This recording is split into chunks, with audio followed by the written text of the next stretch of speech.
ওই এলেমটাই হবে মানুষের জন্য সবচেয়ে উপকারী। যেটা কথা আল্লাহ রাসূল সাল্লাল্লাহু আলাইহি ওয়াসাল্লাম বলেছেন সেটা হলো কি ইলমে নাফি', যে এলেমটা দ্বারাই নিজে উপকৃত হবে, সমাজ উপকৃত হবে, জাতি উপকৃত হবে, সেটাই হলো আসল ইলম। আজকে জ্ঞান অর্জন করছে অথচ মারামারি করছে, রক্তহানি করছে। পত্রিকার পাতাগুলোতে দেখছে যে রক্তে রঞ্জিত, ভিডিওগুলোতে দেখা যাচ্ছে একজন আরেকজনের উপর একটা হিংস্র প্রাণীর মতো ঝাঁপিয়ে পড়ছে। একই দেশের লোক, একই এলাকার লোক, শুধুমাত্র দলীয় পরিচয়ের কারণে একজন আরেকজনকে এমন নির্মম ভাবে হত্যা করছে যেখানে মনে হচ্ছে না যে সে কোনো মানুষকে হত্যা করছে। অথচ পবিত্র কোরআনে আল্লাহ রাব্বুল আলামিন এই মানব হত্যা, মানুষের রক্তপাতকে কত কঠিন ভাবে উপস্থাপন করেছেন। আল্লাহ বলছেন যে ওয়া ইয়াকতুল মুমিনান মুতাআম্মিদান ফাজাযাউহু জাহান্নাম খালিদান ফিহা ওয়া গাদিবাল্লাহু আলাইহি, যে কাউকে যদি হত্যা করে, সেই মুসলিমকে যদি হত্যা করে, মুমিনকে হত্যা করে, তার উপর আল্লাহর গজব, আল্লাহর লানত এবং জাহান্নামে সে চিরস্থায়ীভাবে থাকবে, এভাবে আল্লাহ রাব্বুল আলামিন পবিত্র কোরআনে বলছেন। তাহলে যারা শিক্ষিত, এটা তো ইউনিভার্সিটির ছাত্র শিক্ষিত দেখছি, বাংলাদেশের সর্বোচ্চ শিক্ষা প্রতিষ্ঠান যেখানে সরকারের বিনিয়োগটা হলো সবচাইতে বেশি, যেখানে ছাত্ররা সেখানে ভর্তি হওয়ার জন্য অধীর আগ্রহে সেখানে থাকে, এত বড় শিক্ষা প্রতিষ্ঠানে শিক্ষা অর্জন করে আজকে জাতি তাদের কাছে জিম্মি হয়ে আছে, সমাজ রাষ্ট্র তাদের কাছে জিম্মি হয়ে আছে। এই ধরনের একটা শিক্ষা ব্যবস্থা তারাও কিন্তু শিখছে, কিন্তু সেই ইলম, সেই জ্ঞান, এটা প্রকৃত জ্ঞান নয়। যেই জ্ঞানের মধ্যে পরকালমুখী যদি না হবে, বস্তুগত শিক্ষা, এবং বস্তুগত শিক্ষাগুলো আজকে আমাদের সিলেবাসগুলোকে এমন ভাবে করছে যার সাথে পরকালের সমন্বয় না থাকার কারণে মানুষ শুধুমাত্র দুনিয়ামুখী জ্ঞান অর্জনের জন্য, এবং প্রত্যেকটা সাবজেক্ট সিলেক্ট করার সময় সে চিন্তা করে দুনিয়াতে আমার এই সাবজেক্টটা পড়লে কত টাকা ইনকাম হবে, কি হবে। আমাদের এই শিক্ষা ব্যবস্থাটাকে এমন ভাবে সাজানো হয়েছে যাতে করে সন্তানগুলো পরকাল ভুলে তারা যেন সবাই দুনিয়ামুখী হয়। এইভাবে সিলেবাসগুলো সাজানোর কারণে আজকে বড় বড় শিক্ষা প্রতিষ্ঠানে লেখাপড়া করেও তারা আজকে একটা হিংস্র জানোয়ার দ্বারা রূপান্তরিত হচ্ছে। তার বিপরীতে আজকে আমরা যে শিক্ষা প্রতিষ্ঠানে আছি, আমরা দুটার সমন্বয় করার চেষ্টা করছি, কিন্তু আমাদেরও কিছুটা ত্রুটি আছে। আমাদের মধ্যে যেমন একঘেয়েমি ভাবে শুধুমাত্র পরকালের কথাগুলো বলে যাচ্ছি, কিন্তু দুনিয়ার সমন্বয়টা আজকে আমাদের এখানে অনেক অভাব রয়েছে। যেখানে আল্লাহ রাব্বুল আলামিন বলছেন রব্বানা আতিনা ফিদ দুনিয়া হাসানা ওয়া ফিল আখিরাতি হাসানা। আমাদের একটা ছাত্র, সে তার ছাত্রত্ব জীবন শেষ করার পরে সে কি কাজ করবে, তার শুধুমাত্র শুধু মাদ্রাসা মসজিদ এগুলোতে থাকবে, বাকি সাইটগুলোতে তার অবদানটা কি? আমি যে এই দেশের একজন নাগরিক, এই দেশকে নিয়ে আমার কি স্বপ্ন এবং সেটাকে আমি কিভাবে গড়াতে চাই, আমি আমার এই দেশের চিত্রটা কেমন দেখতে চাই, আমার দেশের যে অফিস আদালতে আমি আজকে নির্যাতিত, সেই অফিস আদালতগুলোকে আমি কিভাবে সাজাতে চাই, সেক্ষেত্রে কিন্তু আমাদের কোনো ভূমিকা নাই। এই জন্যেই আজকে আমাদেরকে নতুন করে চিন্তা শক্তি আমাদেরকে জাগ্রত করতে হবে।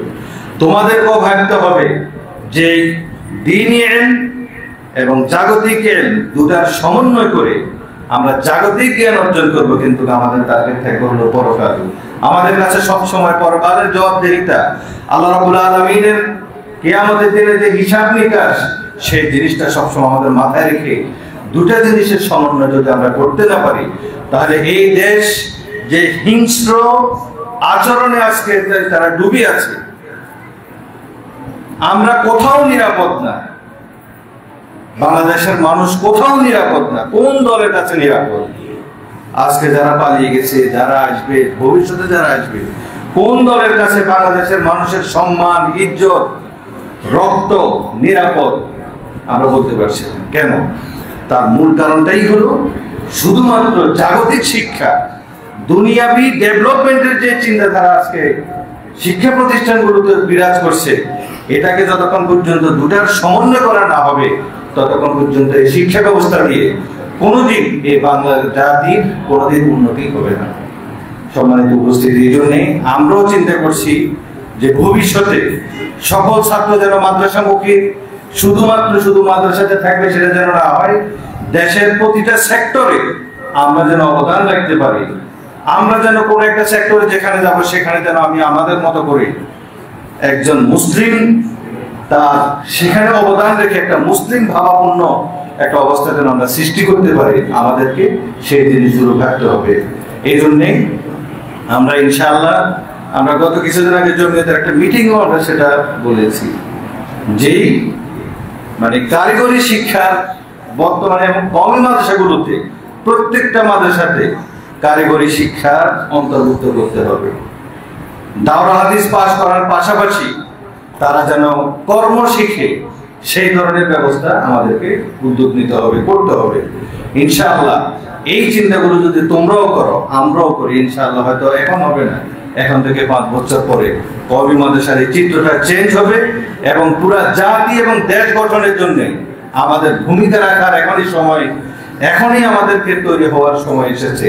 এই জন্যে আমরা চেষ্টা করবো ইনশাআল্লাহ। আল্লাহ রাব্বুল আলামিন যেন আমাদেরকে তৌফিক দান করেন, আল্লাহুম্মা আমিন। সম্মানিত উপস্থিতি, এই জন্যে আমাদের পরিচালনা পর্ষদে যারা আছেন আমরাও তাদের কাছে এটা আবেদন করব। আল্লাহ রাসূল সাল্লাল্লাহু আলাইহি ওয়াসাল্লামের ব্যাপারে আল্লাহ রাব্বুল আলামিন বলেছেন, ইন্না লাকা ফিন নাহারি সাবহান তাওয়িলা, দিনের বেলা আপনার একটা কঠোর পরিশ্রম রয়েছে। রাসূলুল্লাহ সাল্লাল্লাহু আলাইহি ওয়াসাল্লাম দিনের বেলা যেমন পরিশ্রম করতেন, রাতের অন্ধকারে সেজদায় অবনত হতেন, শেষ রাত্রে উঠে কুম ফাআনজির ওয়া রাব্বাকা ফাকাব্বির ওয়া সিয়াবাকা ফাতাহির, রাসূলুল্লাহ সাল্লাল্লাহু আলাইহি ওয়াসাল্লামকে যেই কম্বল আবৃত অবস্থায় ছিলেন সেখান থেকে উঠে এটা করতে বলছেন। আবার পাশাপাশি দিনে কি বলছেন, ইন্না লাকা ফিন নাহারি সাবহান তাওয়িলা, মানে বিশাল সাঁতার দিয়ে তোমাকে সেই পারে যেতে হবে। আচ্ছা, সাঁতারের প্রতিযোগিতা যদি হয়, কোনো ব্যক্তি যদি এক সাইডে যদি সাঁতার দিতে নামে, তাহলে তার মাথার ভিতরে কি চিন্তা থাকে যে আমাকে অবশ্যই সে পারে যেতেই হবে, কিভাবে যাব, যাওয়ার জন্য একটা প্রস্তুতি তার থাকতে হবে। সম্মানিত উপস্থিতি, এই জন্যে আমাদেরকেও চিন্তা করতে হবে যে আমরা আমাদের দেশ জাতিকে গঠনের জন্য কিভাবে আমরা সেখানে প্রস্তুতি নিব এবং সেই পারে পার করব, সেই উদ্যোগ এখন থেকে আমাদেরকে ভাবতে হবে। আল্লাহ রাব্বুল আলামিন আমাদের সকলকে আমরা যেন দুনিয়া এবং আখিরাতের সমন্বয়ে আমাদের এই শিক্ষা ব্যবস্থা, আমাদের জ্ঞান এবং সেটা যেন ইলমে নাফে হয়, সেই ধরনের উদ্যোগ গ্রহণ করার তৌফিক দান করুক। আল্লাহুম্মা আমিন। ওয়া আখিরু দাওয়ানা আলহামদুলিল্লাহি রাব্বিল আলামিন। আসসালামু আলাইকুম ওয়া রাহমাতুল্লাহ।